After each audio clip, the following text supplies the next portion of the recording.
Kurichithanam K R. Narayanan government LP. സ്കൂളിന്റെ തകർന്നു വീടായ കെട്ടിടം നവീകരിക്കാൻ നടപടി സ്വീകരിക്കുമെന്ന് മന്ത്രി മോൻസ് ജോസഫ്. മുൻ രാഷ്ട്രപതി ഡോക്ടർ കെ.ആർ. നാരായണന്റെ പ്രഥമ വിദ്യാലയത്തിലെ പ്രധാന കെട്ടിടത്തിന്റെ ശോച്യാവസ്ഥ പരിഹരിക്കണമെന്നാവശ്യപ്പെട്ട് അധ്യാപകരും രക്ഷിതാക്കളും ചേർന്ന് മന്ത്രിക്ക് നിവേദനം നൽകി. മുൻ രാഷ്ട്രപതി കെ.ആർ. നാരായണന്റെ പ്രഥമ വിദ്യാലയമായ കുറിച്ചിത്താനത്തെ കെ.ആർ. Narayanan government LP. സ്കൂളിന്റെ പ്രധാന കെട്ടിടം ശോച്യാവസ്ഥയിലായിട്ട് നാളേറെയായി. മേൽക്കൂര ഏതു നിമിഷവും തകർന്നു വീഴാനുള്ള സാധ്യത നിലനിൽക്കെ PTA-യുടെ നേതൃത്വത്തിൽ പടുത വലിച്ചു കെട്ടിയാണ് കാലവർഷക്കാലത്ത് അപകട ഭീഷണി താൽക്കാലികമായി ഒഴിവാക്കിയത്. ഫിറ്റ്നസ് ലഭിക്കാത്തതിനെ തുടർന്ന് കെട്ടിടത്തിൽ ഇപ്പോൾ ക്ലാസുകളും നടക്കുന്നില്ല. കെട്ടിടം പുനർനിർമ്മിക്കണമെന്ന ആവശ്യമുയർന്ന സാഹചര്യത്തിലാണ് മന്ത്രി മോൻസ് ജോസഫ് സ്കൂൾ സന്ദർശിച്ചത്. കെട്ടിടത്തിന്റെ ശോച്യാവസ്ഥയെക്കുറിച്ചും നവീകരണത്തെക്കുറിച്ചും ജനപ്രതിനിധികൾ, ഹെഡ്മിസ്ട്രസ്, അധ്യാപകർ, PTA ഭാരവാഹികൾ എന്നിവരുമായി മന്ത്രി സംസാരിച്ചു. കെട്ടിടം നവീകരിക്കണമെന്ന ആവശ്യം ഉൾക്കൊള്ളുന്ന നിവേദനം അധ്യാപകരും PTA ഭാരവാഹികളും ചേർന്ന് മന്ത്രിക്ക് സമർപ്പിച്ചു.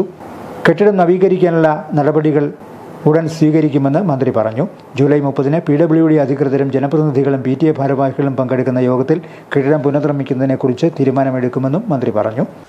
കുറിച്ചിത്താനത്ത് മുൻ രാഷ്ട്രപതി ഡോക്ടർ കെ.ആർ. നാരായണൻ പ്രാഥമിക വിദ്യാഭ്യാസം നടത്തിയ വിദ്യാലയം എന്ന നിലയിൽ Kurichithanam K R. Narayanan government LP. സ്കൂളിന് പുതിയ കെട്ടിടം ഉണ്ടാവുക എന്നുള്ളതും ഇന്നത്തെ കെട്ടിടത്തിൻ്റെ ശോച്യാവസ്ഥ പരിഹരിക്കുന്നതിനുള്ള സാഹചര്യം ഉണ്ടാകുക എന്ന ആവശ്യം പ്രാദേശികമായി ഇവിടുത്തെ ജനപ്രതിനിധികളും അതുപോലെ തന്നെ നമ്മുടെ സ്കൂളിൽ നിന്നുള്ള PTA കമ്മിറ്റിയും ഹെഡ്മിസ്ട്രസ് അടക്കമുള്ള ടീച്ചേഴ്സും ഉന്നയിച്ചിരിക്കുകയാണ്. നമുക്ക് ഇവിടെ ഇപ്പോൾ ഉള്ള കെട്ടിടം വളരെ ശോച്യാവസ്ഥയിലാണ്. അവിടെ കുട്ടികളെ പ്രവേശിപ്പിക്കാതെ ആ കെട്ടിടം ബ്ലോക്ക് ചെയ്തിരിക്കുകയാണ്. നമുക്കിപ്പോൾ ഉപയോഗപ്രദമായത് പ്രയോജനപ്പെടുത്തിക്കൊണ്ടാണ് ക്ലാസ് നടത്തിക്കൊണ്ടിരിക്കുന്നത്.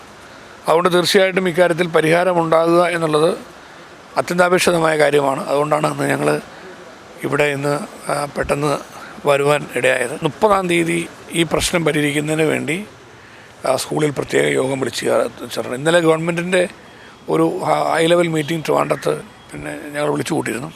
ആ യോഗത്തിൽ വെച്ച് നമ്മുടെ കുറിച്ചിത്താനം സ്കൂളിൻ്റെ വിഷയവും പ്രത്യേകമായി പരിശോധിച്ചു. 30-ാം തീയതി യോഗത്തിൽ നമ്മുടെ പ്രധാനപ്പെട്ട ഉദ്യോഗസ്ഥരോട് പങ്കെടുക്കാൻ ആവശ്യപ്പെട്ടിട്ടുണ്ട്. അവരും വരും.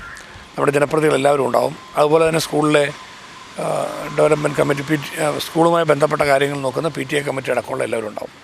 30-ാം തീയതിയിലെ യോഗത്തിൽ നമുക്ക് പുതിയ കെട്ടിടം പണിയുക എന്നുള്ളതാണ് പൊതു നിർദ്ദേശമായിട്ട് വന്നിട്ടുള്ളത്. ഏതായാലും 30-ൻ്റെ യോഗത്തിൽ ആ വിഷയം ചർച്ച ചെയ്ത് ഒരു തീരുമാനം എടുക്കുന്നതായിരിക്കും. പുതിയ കെട്ടിടം പണിയാനാണെങ്കിലും നിലവിലുള്ള ശോച്യാവസ്ഥ പരിഹരിക്കാനാണെങ്കിലും ഇതുമായി ബന്ധപ്പെട്ട കാര്യത്തിൽ ഗവൺമെൻറ് ഫണ്ട് അനുവദിക്കും. അതുപോലെ തന്നെ ആവശ്യമെങ്കിൽ MLA ഫണ്ട് ആണെങ്കിലും അല്ലെങ്കിൽ ഗവൺമെൻറ് ഫണ്ട്, ഏതായാലും ഇക്കാര്യത്തിൽ പരിഹാരം ഉണ്ടാവും. ഫണ്ട് അനുവദിച്ച് തീർച്ചയായിട്ടും തുടർ നടപടികളിലേക്ക് കടക്കുമെന്നുള്ളതാണ് പറയുന്നത്. 30-ന് ഞങ്ങൾ എല്ലാവരും ചേർന്ന് അതിൽ തീരുമാനമെടുക്കും. മുൻ രാഷ്ട്രപതിയുടെ പ്രഥമ വിദ്യാലയത്തിൻ്റെ ശോച്യാവസ്ഥയ്ക്ക് എത്രയും വേഗം പരിഹാരം കാണുമെന്നും മന്ത്രി പറഞ്ഞു. Headmistress Sindhu ji, panchayat president Gracykutty Abraham, block panchayat അംഗങ്ങളായ Belji Emmanuel, Jubi Thekkel, ward member Mamata Harikumar, PTA president Sabu Sebastian, vice president Anoop, PTA executive അംഗങ്ങളായ ആശാ ശ്രീധരൻ, രഞ്ജു അജീഷ് എന്നിവർ പങ്കെടുത്തു. Star vision news, Pala.